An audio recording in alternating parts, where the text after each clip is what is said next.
Hi, I'm Joe Feeks, editor of Pig Health Today, and with me is Dr. Jer Geiger. He is a Health Assurance Veterinarian for PIC. Great to have you here. Thank you for the invitation. I appreciate the opportunity.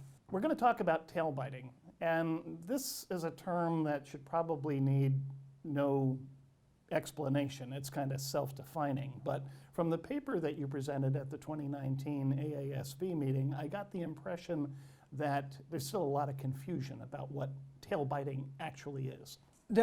When you look at the literature, there are actually three different categories that the researchers put tail biting into. What are the motivations for tail biting?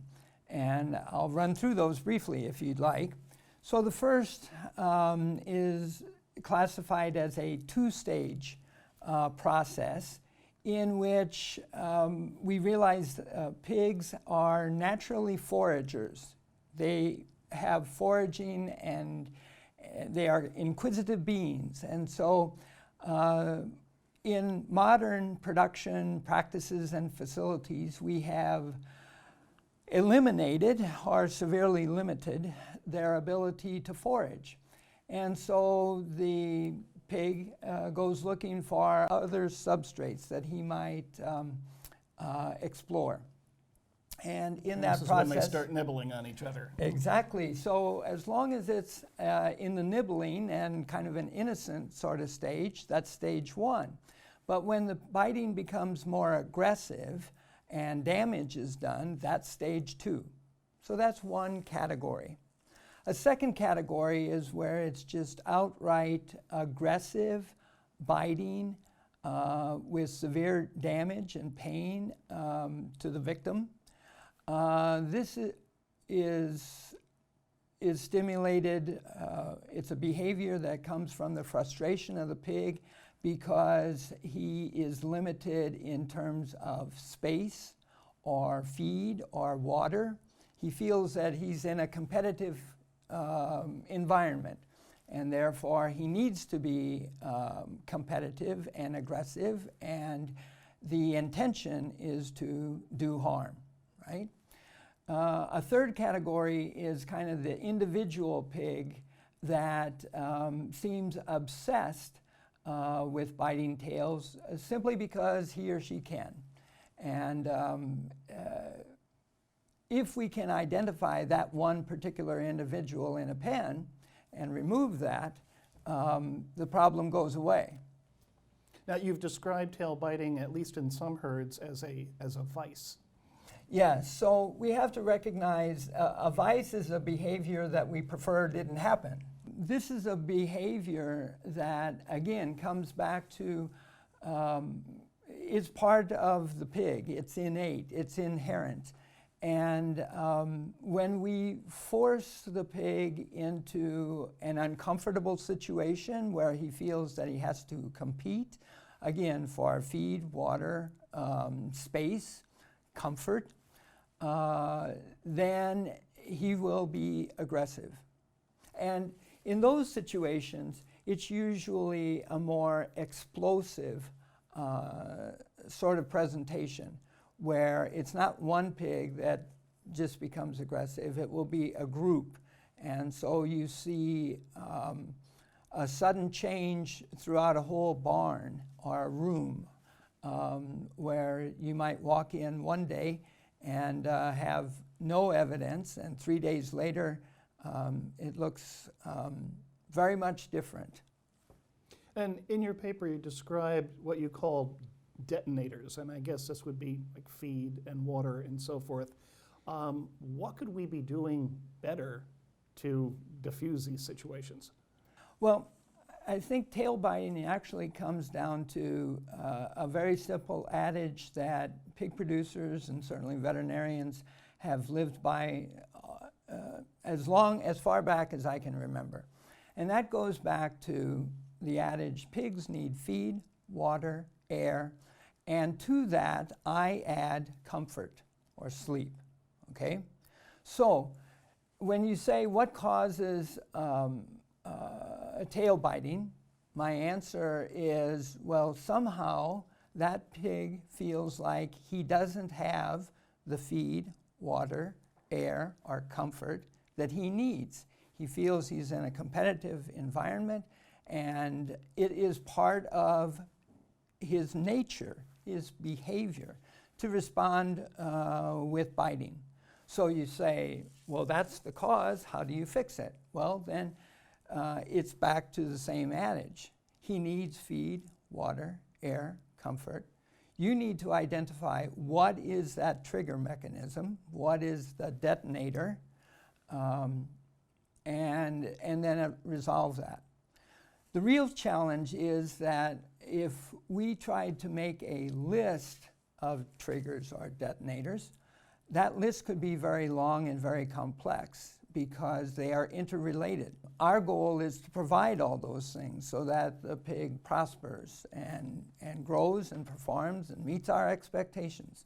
But if in some way, for whatever reason, we have limitations on those resources, then the pig responds. And it then becomes our challenge to identify what was the trigger, or maybe it's a complex network of triggers that finally reach a breaking point, and then resolve that.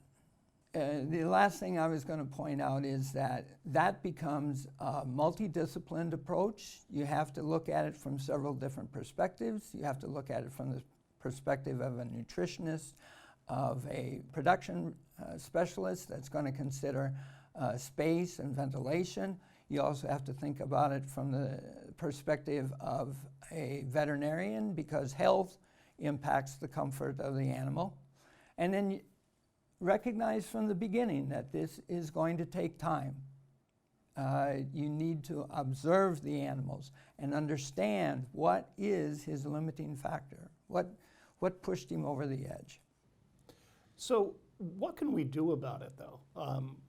Again, it comes down to feed, water, comfort, it's air. But that's easier said than done. I mean, how do you bring those four elements together to try to combat tail biting? I think you're leading into the right approach. You definitely want to prevent this from happening. If you're trying to treat it, you're fighting an uphill battle. You're already behind the 8 ball if you have to deal with it. And so I think it's providing all the right tools and resources for the pig ahead of time. From the nutritionist point of view, the nutritionist will want to provide the optimal diet, and that's the right diet for the right pig at the right age with the right intake. The nutritionist is going to optimize the amino acid balances there. The nutritionist is going to optimize the energy protein balance, okay? And we could go on. I'm not a nutritionist and I don't try to tell them their job, but they tell me this is complicated. If we look at it in terms of space, you might consider space not only to lie down, but space and access to the feeder, space and access to water, okay? We try to make that optimal from the production specialist point of view. In ventilation, we try to provide the optimal environment with air intake speeds so that we get the right mixing, that we have the right turnover of air volumes. All of that, we try to make it optimal. From a veterinarian point of view, we try to give them the optimal health under the circumstances that we have. In reality, what it comes down to is that the pig is the ultimate decision maker. He's the ultimate judge. He says this is or this is not optimal. And he's going to respond if things aren't optimal and it reaches that tipping point. You will activate, trigger, detonate a tail biting episode. And so he's not going to come out and write you a text message and say, you shorted me on feed today. It becomes your responsibility then as a caretaker to figure out which of those it is. But again, all parties involved are trying to create an optimal environment. But the real judge at the end of the day is not what's on paper, but what the pig actually receives and feels. Now, of course, this is one of the reasons we dock tails in the first place, correct? Yes. But if a pig has had its tail docked, tail biting can still be an issue?